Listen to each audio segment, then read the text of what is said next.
Hey everybody, Mark over here at Twanger's Turntable. I hope this finds you all well. You're doing good, enjoying your day, your weekend, whatever it may be when you're watching this. Listen, I'm jumping on here for a response to my buddy's thread over at Headbanger's Closet. Brett, if you've not been to his channel, please go check him out. Sub him up.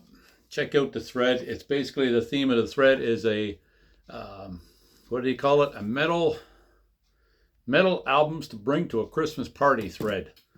So, like I say, I haven't been here in a little while. You know the drill. If you know my channel, I've been doing videos basically when I get a chance, when the inspiration hits me or whatnot. And I watched Brett's video last week on this, and he mentioned my channel. Thanks, buddy. That's really cool of you to do that. And showed some great albums, some great metal albums. Like I say, check out Brett's channel. He runs the whole spectrum of metal, thrash metal, old 80s hair metal, as some call it, glam metal, whatever you want to call it, don't matter. But the whole gamut. It's got some good stuff that he showed. And yeah, easy to get inspired by watching that. I got a lot of metal. That's my first love of music is hard rock metal. I'm much more diverse than I used to be, but it was easy to pull. In fact, I pulled about 25, 26 albums here, so I better start getting through them. This is my second take. I did a take, and I usually have a clip-on mic that I use. Anyway, didn't work out so good, I think, halfway through the video, which was probably a blessing because I think it was about 40 minutes long. So if I don't get the hell going here, it's going to be just as long on this one. So cheers, everyone. So I just got a list here of some of the albums I pulled. Not any particular order. They're certainly not chronological. Just albums that I thought would really do well at a metal themed party. And I don't know about you, the headbangers I knew growing up back in the 80s and whatnot. Any of the albums I'm going to show here, if they're not what one might consider metal, they're certainly not far down the spectrum. They're hard rock.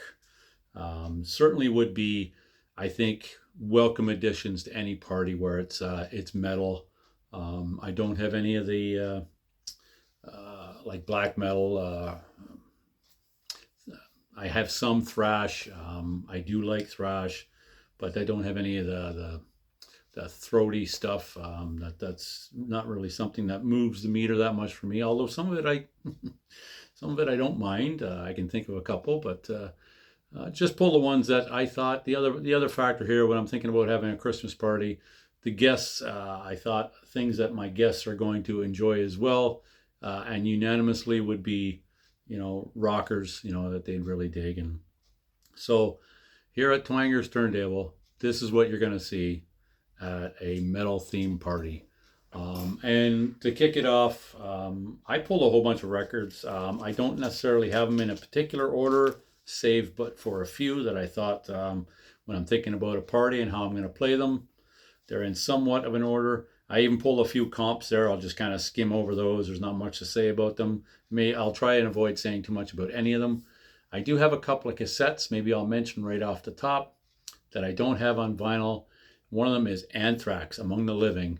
That would be in there. State of Euphoria, if I had that. What else? I do have another comp here over there on cassette. It's a volume 2 of one I'm going to show you. So if I'm spinning a few comps, that would be included. But definitely, out of the Anthrax, I would do probably Among the Living and State of Euphoria. But to kick it off, I'm going with the debut from these guys. No, you could argue they're not metal. I would even argue they are not metal by any measure, but they are probably more influential to any band coming out of the 70s and 80s than any other band, with the exception of a couple, but just as influential.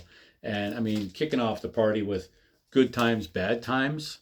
From the days of my youth, I was told what it means to be a man. Now I've reached that age, I try to do the best that I can. Starting off a party would certainly be the best that I can.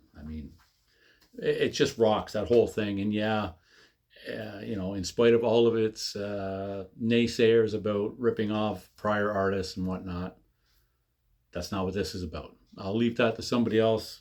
This is just about the music, and let's get this party happening. So follow that up with another of my favorites and my favorite album by this band. I hope I didn't give any spoiler there. Did you see that? Anyway, wait no longer. But Master of Reality, the third album. Yeah, I mean, this is where heavy metal was born. I mean, arguably. Some could suggest that some bands had metal tendencies prior to this. Cream, Blue Cheer, Sir Lord Baltimore, to name a few. Even the Kinks, if you go back far enough. The Who, there was some tendencies there. Even the Beatles. I mean, come on. I mean, I'm not a Beatles naysayer. I love the Beatles, but this is Black Sabbath is metal to me. It's the birth of it, the true birth of their debut album is the first album I think you can argue from start to finish is actually metal. There's not really any track on there that you wouldn't consider metal by most. I would suggest that's unanimous. Let me know what you think in the comments below. But let me keep going here so we can get through these things. Follow that up with the original singer and his second album, Diary of a Madman. There aren't many songs that, to me, rank higher in my list of favorite all times. Diary of a Madman. The title track of this is worth buying this album itself. It's incredible. The whole album is incredible. Yes, Blizzard of Oz is just as, well, I can't say just as good because I just said this is my favorite. But it's a close second. I mean, the margin between this and that is so minute. It's hardly even worth talking about. So let's not talk about it. Let's just play it and get this party happening, man. Diary of a Madman. Ozzy. Next up, I'm talking about Ozzy, Black Sabbath. What comes after that? Come on. Hard to follow up their debut, which is a masterpiece in my mind, but the best way to follow up a masterpiece is another one, and this is, in my opinion, The Mob Rules. I mean, Heaven and Hell. I don't think there's a better track than Heaven and Hell on this album, but as an entire album, this is better, in my opinion. And I know people that would be at my party would have no problem listening to this damn thing, probably even more than once. It's just incredible album. I just listened to this again last night. I tried to listen to a few of these just to, some of them I spin regularly, but when you start to get in a place where you've got to, well, I don't even know how many. I haven't finished counting yet, but probably over 1,000 anyway, just on vinyl. So yeah, it's hard to listen to those on a daily basis, but I did listen to a few of these. So how do you follow that up?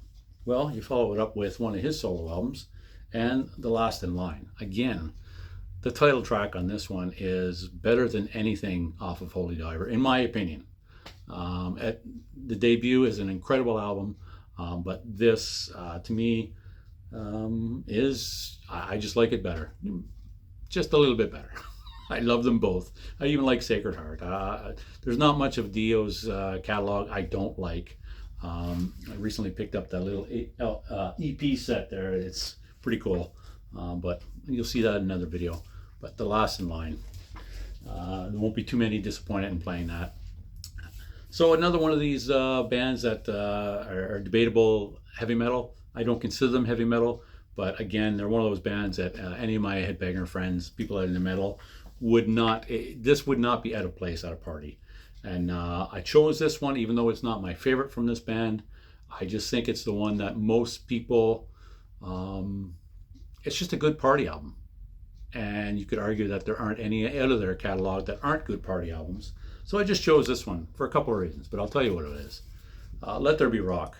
And solely because of Malcolm's rhythm playing, especially on a tune like Overdose. My God, I mean, it's incredible. And it's also the last album with Mark Evans on bass. Cliff Williams comes in on Power Rage, which is actually my favorite Bon Scott era AC/DC. I know I could have chosen Highway to Hell, and for many years that would have been my favorite. But I think I've just, I can't say I've grown tired of it. I love it. I just listened to that one too. I just listened to this one before I started rolling. So I've got it out of his sleeve, but incredible. So to pick a Bon Scott era album, I just went with this one, but it's solely based on it being Mark Evans' last on bass, and just the rhythm by Malcolm on here on that tune like Overdose. It's just bliss. It's incredible. Yeah. Of all the rhythm guitar players, I don't know if he gets talked about enough. And then, of course, I got to follow that up with the first one from the Johnson era. And I don't know if I went to too many parties where this wasn't playing ever. Back in Black. I'm not going to say too much more about that. Incredible album. We all know the tunes. We love it. It's going to be right in place. Another band, not in that heavy metal category, but certainly wouldn't be out of place. Maybe this may be a little bit repetitive, but I'm not going to apologize because there's going to be more repetitiveness. But yeah, the debut from the Pasadena boys, Van Halen.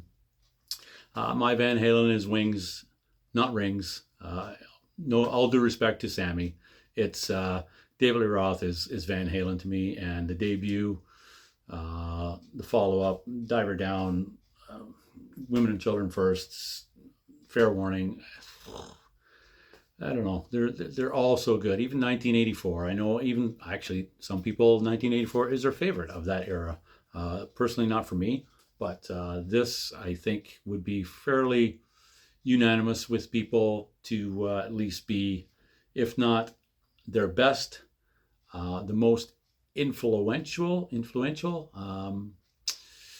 for bands that would follow, and that it was certainly groundbreaking in 1978. Just an incredible album. What do you need to say about Eddie? Rest in peace. And then, of course, my buddy Brett showed this one. I don't know how many of you were paying close attention there, but yeah, I gotta show something, and I wanted to show something different initially, but then I thought most people, when it comes to Iron Maiden, this is the one they're gonna want to hear. So I have no problem, even if I've just left Brett's party and starting my own party, hearing this again. No problem at all. I mean, Clive is the man. Clive Burr was one of my favorite drummers of all time. Rest in peace. You know, this is the introduction of Bruce on here, and everybody knows the story. Number of the Beast, incredible album. I mean, it's definitely got a different sound with Bruce than the first few albums. But it's still got Murray and Smith and Harris, that unity, and of course Clive Burr. All due respect to Nico, just a completely different sound, and such groove. So just amazing album. Next up, that's why I'm wearing this. Brett's video, Screaming for Vengeance. That's the Priest album he showed, so I went with the next one, Defenders of the Faith. I mean, the Medallion, I spent hours and hours listening to this, drawing Judas Priest art, all kinds of art, but Defenders of the Faith, yeah. It's quite possible the first time I heard this, I'm just trying to remember. I'll have to skip that because I'm not certain about it. But yeah, I you know, back in the 80s, it's funny, people look at things almost with a revisionist history now, because they talk about this 80s sound. Well, of course, we were in it. We were in 1984. That's just the sound. I wasn't able to distinguish that from something that hadn't happened yet or something that had happened previously. It fit right in, and it was incredible. I mean, the Sentinel on here alone is probably one of my favorites, but the whole damn album is incredible, and it wouldn't be out of place. Well, what am I saying? Out of place. This would be, any Priest is necessary. It's necessary. This is necessary. You can't have a metal themed party without playing something from Priest. So I went with Defenders of the Faith. Brett did Screaming for Vengeance. Of course, you could go British Steel. Stained Class is probably my favorite. Back in the day, I mean, Scream of Vengeance was definitely my favorite. I make no bones about that. It's just over the years, um, that's it. There's very little separates my favorite from least favorite, so it changes. But it's Stained Class, and Defenders of the Faith is very nostalgic, I guess. And when I listen to it, I think of a lot of friends. Um, my buddy was just checking out my video, Bowser, awesome dude. I think about him, think about Neil, Donnie, my buddy, Mike, Scott, Reg, of course, all of my buddies back home. Can't listen to a lot of this stuff without thinking of them. So I mentioned I was going to show a few comps here. I'll go through these quickly. This was a Canadian release up here in Canada off KTEL, Masters of Metal, Volume 1. I mentioned I have Volume 2 on cassette. I don't have it on vinyl. I used to have this on cassette too. I don't know what happened, but yeah, it's got Black Sabbath, Motley Crue, Zebra, Dio, Crocus, Kiss, Rush, Y&T, Dokken, Rainbow, Twisted Sister, to name a few. But it's a good comp. And then we have Metal for Mothers from 1980. This one's a little more obscure. Bands that those that aren't into metal probably wouldn't be as familiar with, but it's got some early cuts of Sanctuary and Rothschild by Iron Maiden, which are different than how they appear on the singles and the album. But yeah, it was a comp put out by EMI with bands that were on the label. I think they did a couple more Metal for Mothers, but I think that's probably the best one. And then a soundtrack, heavy metal. It's a metal Christmas. But there are some good rockin' tunes on here. Not the least of which is from Black Sabbath, which is a completely different version of Mob Rules on here. Blue Oyster Cult, Cheap Trick, Devo, not metal, Donald Fagen, Don Felder, Grand Funk Railroad, Sammy Hagar, that's a good tune that he does on here, Journey, Nazareth, Stevie Nicks, Riggs, Trust, another connection to Maiden with Nico McBrain's old band. And then we got to go with, I've got 3 in a row here that I owe credit to my buddy Mike. Was one of my best friends back home. Introduced me to these 3 albums probably right around the same time. I think he got them all at the same time, in fact, on cassette. 82, somewhere around there, 1982. Yeah, it had to be, because that's when a couple of these came out. But the first one came out in 1980. But Motorhead, Ace of Spades, Killer. I mean, you kick that off with Ace of Spades. I mean, yeah, you win some, you lose some.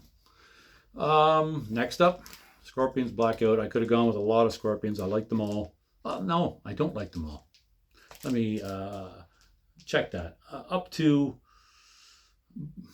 probably Love at First Sting. And then after that, what came after that? Like Savage Amusement or something? Doesn't really do it for me, but all the earlier stuff does. But this incredible album. I do like all the early Scorpions, even the debut, although it's completely different. I do like it. And then the third one that was in that trifecta of records I was introduced from Mike was Crocus, Headhunter. Now these guys had been around at this point since '76. I think this is actually their 7th studio album and 3rd or 4th with Mark on vocals. I don't remember, but this Headhunter, great album. And again, it's getting into that subjective, very subjective, whether or not they're metal or not. They certainly are in my books. I just realized I didn't even pull out any Saxon. We definitely have some Saxon there. Power and Glory or Denim and Leather or anything, but yeah. Next up, I'd go with some new wave of British heavy metal and their first album after their EP. The only difference with the band from their EP to this is the introduction of Rick Allen on drums. Now that spoils it for many. That doesn't spoil it, just you know who I'm talking about, and that's On Through the Night, Def Leppard. The first album had Frank Noon, not album, it was an EP. The Def Leppard, I think it was called. It was just the Def Leppard EP. Came out before this. But this is the first one that Rick Allen appeared on. And between this and High and Dry, I don't know if I can choose. I usually give the nod to High and Dry, but this one I like just because of its true to the new wave of British heavy metal movement. Although High and Dry is as well. Start to finish, High and Dry to me is just a more solid album. And then Pyromania, I love that as well. But they're definitely moving away from that movement by that time. So that definitely gets a spin. And then these guys, first time I heard this, was a game changer. Love these guys. But yeah, I got to go with Too Fast for Love with the nod to the Stone Sticky Fingers album cover. Love this, especially the Canadian edition. After the Leather Records and Elektra EMI, they did a complete remix on most of them, but except the ones released in Canada, which still had Stick to Your Guns on it. That's what I had back in the day with on cassette with lots of cowbell. But I love this album. Could have gone with Shout at the Devil. That was a game changer. But yeah, this is definitely just something I think fits the mood of a party quite well. Not that Shout at the Devil doesn't. I mean, for me, I could play that any time of day, any occasion. But whatever, I just chose that one. It's probably my favorite Crew album, Too Fast for Love. And then this one, always love this. I mean, come on. Fast Eddie Clarke from Motorhead and his project with Dave King on vocals, which was relatively unknown at the time. Jerry Shirley on drums. Incredible. Just, I always loved this right from the start. Next up, keep it some metal, Quiet Riot. Not too many bands were able to break the I guess the Billboard Top 100, but I think they were the first metal band to do so in '83. And it's a great album. I mean, even in spite of the overplayed Come On Feel the Noise, the Slade cover, great album. Love it. Metal Health is worth the price of admission alone on that one. And then another one of my favorites back then, still love this one. Stay Hungry, Twisted Sister. You Can't Stop Rock and Roll. Which is also on that Masters of Metal comp. What an incredible tune. But everything on here I like, even the stuff that is so-called overplayed, it's still good. When I put on this album, I don't have to skip any of them. It's still a good album to me. The Beast and SMF. Yeah, anyway, I'm not going to get into it. I just love this album. So yeah, definitely going to play that one. Next, the debut from these guys. I did a short on these guys earlier today. If you happen to see any of my shorts, I don't know, but Sirens from Savatage. Incredible. Rest in peace, Chris Olivier. But incredible album. This is probably my favorite by them. They did an EP after this. Oh my God. The Dungeons Are Calling. Wow. Brain Cramp.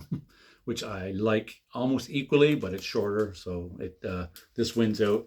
But just the title track on this alone, if you haven't heard it, go and listen to it right now. It's, wow. One of those bands I think is often overlooked, but shouldn't be, just because they didn't have the same mainstream success. But incredible metal band, progressive metal. Yeah, I guess you'd say it. Are they progressive? I would suggest they are progressive metal, yeah. And of course, got to include this, the debut, Out of the Cellar. Yeah, again, a lot of stuff that maybe is considered overplayed, but it still holds up. Still a good album to listen to. I still enjoy it very much. And then this one, little story behind this. Scream for Vengeance was playing at a party. It was actually my cassette that was playing. Took it out, and the next album to go in the deck at that time was a friend of mine. She wasn't a girlfriend, but a girlfriend. And some of her friends had this on cassette and put it in. And I remember seeing the cover and thinking, this is a good example, not to judge something by its cover, thinking that it was going to be too pop glammy, almost like if you've heard tell of a band called Haywire from the east coast of Canada. That's what I was expecting. Not that at all. In fact, the cover really doesn't do it justice if one was basing it on that. And I know for me, a lot of people like me back then probably would buy albums based on cover. But their debut, Night Songs, Cinderella, is really good album. It's probably my favorite. I like Long Cold Winter, Heartbreak Station, but this is definitely the one I was introduced to, and yeah, still very nostalgic and still stands out. That memory still is etched in my mind of hearing it the first time at that party after me playing Screaming for Vengeance. And that was the other part of it, thinking here we go from Judas Priest to something like this. It's going to be a huge letdown, but it wasn't at all, in my opinion. It's a really good album. Next, similar effect, first time I heard these guys. Love these guys. And yes, it's maybe not aged as well for some people, but I still like it, and I like it a lot. The debut, Appetite for Destruction, Guns N' Roses. Love this album. Saw these guys opening for Maiden, and yeah, in spite of the reputation, they played actually a decent show, not a great show. They were hammered, but I would suggest most of us were as well. But yeah, good show, good album. Definitely got to play that one. And we're going to end it off with a couple here classics, just mainstays for any headbanger metal. These would have to be played, and not necessarily these albums, but these bands would have to be represented, or it wouldn't be a proper metal party, in my opinion. You know what? I just thought about Exodus. Exodus would have been a good one. But anyway, this piece sells, but who's buying? What can I say about this? Nothing other than that. When I listen to it to this day, I still get that feeling of when I first heard it, and it's like, wow, it's just so different. It's just so damn good, so heavy. Um, and I know that depends, it's very subjective to what one heard before and what one has listened to since. But to me, yeah, um, it's probably been said a million times, but the best thing to happen to Metallica was um, firing Dave Mustaine, because then we got two incredible bands. The debut, I love the debut, and the original artwork, I might add. I don't care for the reissue, and I know Dave likes the new artwork. I still want to get the original copy with the old, just a cheesy, if you will, Skull and Megadeth album with Vic Rattlehead, the original. But yeah, I love this album. And then I got to close it out with not necessarily my favorite by this band, but I know the one that most metal fans are going to appreciate the most. I don't know. I would be okay with almost any of their albums, especially any of their first four. Yeah, but Master of Puppets. Brett showed this one as well, and I will echo his thoughts. He said that wasn't his favorite by Metallica. It's not my favorite. I would probably have to give the nod to Ride the Lightning on that one, but it is no question their most popular and probably one of the most important metal albums of all time. Certainly with um, the last, yeah, I mean, it is, and certainly the most influential. There was nothing that anybody had heard before this like this, and it was very much a game changer when it came out. And I love it. Every time I listen to this, I think about, again, my old buddies, especially Reggie. Reggie, he was the hardcore Metallica dude. Well, him and I kind of both were. I know the lots of our other buddies at that time weren't maybe as enthusiastic about them. I don't know, but I didn't think they were. Not like we were. We lived it. So anyway, that's it. That's my albums for the party. And complete transparency, at a Christmas party, I can't imagine having a Christmas party, and whether it be metal themed or not playing an Elvis Christmas album. I'm just adding that in there because there is no Christmas albums if not for an Elvis Presley Christmas album with my upbringing. So I'd definitely be playing a Christmas album, and I don't know if I'd get very much opposition from people I know. And if I did, then I would remind them where the door was. It has to happen. Anyway, that's it. Go over and check out Brett at Headbangers Closet and jump on the thread. It's a lot of fun. Leave a comment below about maybe some of the ones you would include, what you think about some of the ones I've included. It is Twanger's Turntable, so and it's your list, so there's no right or wrong. Just jump on it and let's see what you would play. It's a lot of fun. Thanks for the shout out again, Brett. Appreciate it. All the best to you and the family. Happy holidays, Merry Christmas, whatever you observe, Hanukkah, everybody out there. Take care, enjoy your holidays, be safe, and have a good time. And I hope to see you soon. I don't know when that'll be, but as soon as possible. I will continue and try and make my shorts. Hope you enjoy those. If you dig them, let me know. If you don't, let me know. Doesn't matter. You know, all good, bad, indifferent. And with that, wish you a Merry Christmas, Happy New Year, all the holidays, all the best. Take care, everybody. Cheers.